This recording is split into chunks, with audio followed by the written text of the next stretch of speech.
సభకు నమస్కారం. ఈరోజు జాతీయ ప్లీనరీ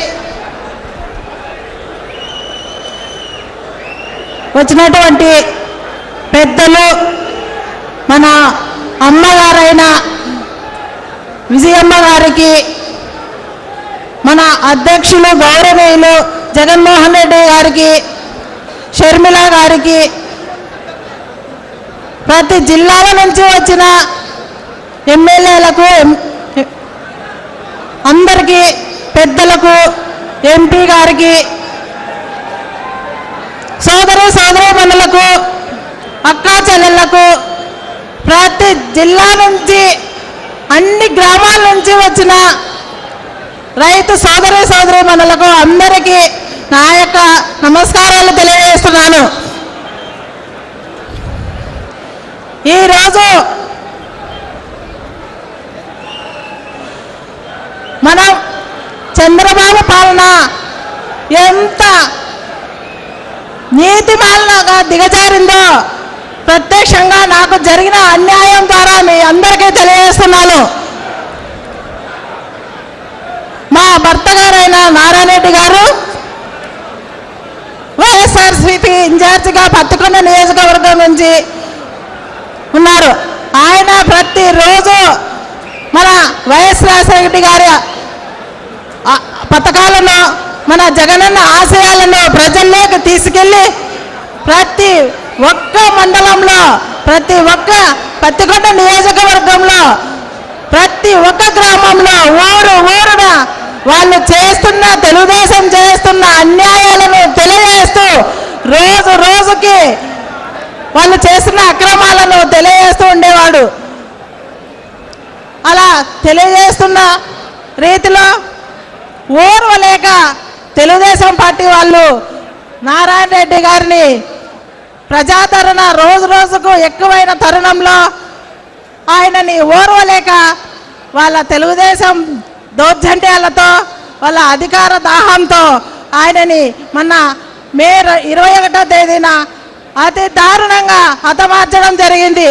ఆ విషయం అందరికీ తెలిసిన విషయమే. అలాంటి దుర్మార్గులకు మనం స్థానము ఎప్పుడు ఇవ్వకూడదు అని నేను అనుకుంటున్నాను.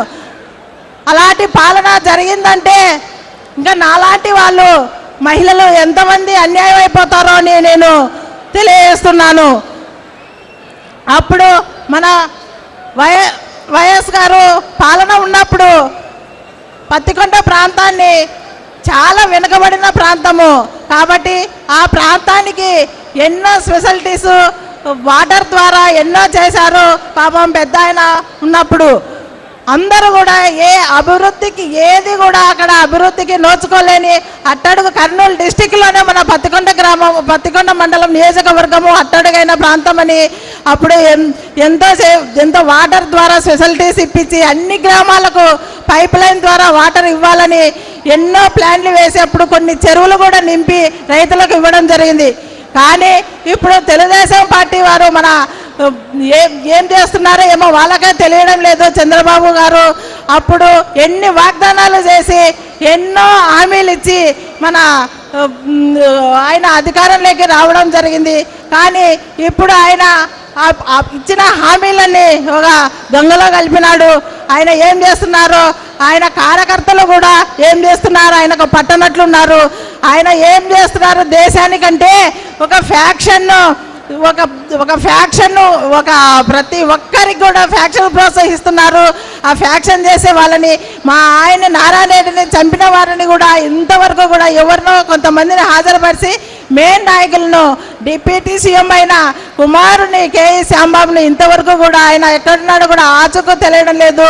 ఇలాంటి వారు కూడా ప్రజాస్వామ్యంలో ఎంతమందికి ఎన్ని ద్రోహాలు చేస్తున్నారో అటువంటి పార్టీని కూడా మనము ఇంతవరకు ఇంకా పెట్టినామంటే మన దురదృష్టకరము. అన్న జగనన్న వస్తే రేపు మనకి ఎంత పాలన సురక్ష పాలన వస్తుందో. అన్న నిన్న ఒక విషయం అన్నారు, మీదంతా నా కుటుంబం అన్నాడు. అన్న ఇంతమంది కుటుంబం ఆదరిస్తున్నప్పుడు అన్నకు మనము ప్రతి ఒక్కరము కూడా ఒక సైనికుడిలా లాస్ట్ వరకు 2019 ఎలక్షన్ల వరకు ఒక సైనికుడిలా మనము శ్రమించి అన్నకి రాజన్న రాజ్యాన్నిగా ప్రకటించి మనము అన్నకు ఒక జగనన్న గారికి ఒక సీఎంగా గిఫ్ట్ ఇస్తాము, ఒక పెద్ద గిఫ్ట్ ఇస్తాము. మన అందరం కూడా అన్న పాలన వస్తే ప్రతి ఒక్క మహిళలు కూడా మనము సుఖంగా ఉంటాము, ప్రతి ఒక్కరము సురక్షిత పాలన అనుభవిస్తాము. అప్పుడు రాజన్న పాలనలో ఎలా ప్రజలు సుఖశాంతులతో ఉండేవారో, వర్షాలు వచ్చి ఎంత సంతోషంతో ఉండేవాళ్ళమో మనకు అందరికీ తెలుసు. ఇప్పుడు కూడా అన్నను మనము సీఎం చేసే బాధ్యత మన అందరిది. కాబట్టి అందరము కూడా కృషి చేయాలి, అన్నను గెలిపించుకోవాలి, అన్నను సీఎంగా చూడాలి. మన కష్టాలన్నీ కూడా అప్పుడే గట్టెక్కాలని నేను కోరుకుంటున్నాను. వాళ్ళ దిహార దాహంతో ఒక్క గన్మెన్ ఇవ్వంటే కూడా వాళ్ళ ఎవరు కూడా అప్పుడు ఇచ్చలేరు. ఒక్క గన్మెన్ ఇచ్చింటే కూడా మా ఆయన బ్రతుకుండేవాడు, నాకు ఈ పరిస్థితి వచ్చేవాడు. అప్పుడు కూడా మా ఆయన ఒక్కనే కాకుండా నారాయణ రెడ్డి గారిని ఆదుకునే పరిస్థితిలో సాంబశివుని నాయన్ని కూడా హతమార్చారు. బీసీ కులం అయిన సాంబశివుని కూడా. అటువంటి మేము దుఃఖంలో ఉన్నప్పుడు మా నాన్న జగనన్న మా కుటుంబాన్ని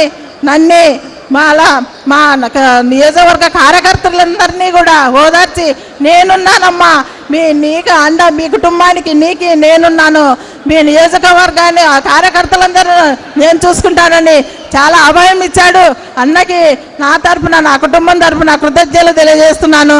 అప్పుడు నన్ను పత్తికొండ ఇన్ఛార్జిగా కూడా బాధ్యతలు అప్పచెప్పాడు. కాబట్టి అన్నకి నేను పత్తికొండకు జాతీయ జెండా మన ఎమ్మెల్యేగా కూడా మా కార్యకర్తలందరూ నాకు అండగా ఉండి నేను కార్యకర్తలందరినీ కాపాడుకుంటాను. కాబట్టి ప్రతి ఒక్క నియోజకవర్గంలో కూడా ప్రతి ఒక్కరూ సైనికుడిలా పనిచేసి వైఎస్ఆర్సీపీని ఈసారి గెలిపించుకోవాలి. మనం అందరం కూడా అన్నకు అండగా ఉండి శ్రమించి ఈ 2019లో మన అన్నను జగనన్నను సీఎంగా చేసి మన అందరినీ కష్టాల నుంచి నెట్టుకొస్తామని కూడా నేను అందరికీ తెలియపరుస్తున్నాను. ఈ అవకాశం ఇచ్చిన పెద్దలందరికీ సెలవు. జై జగన్, జై జగన్.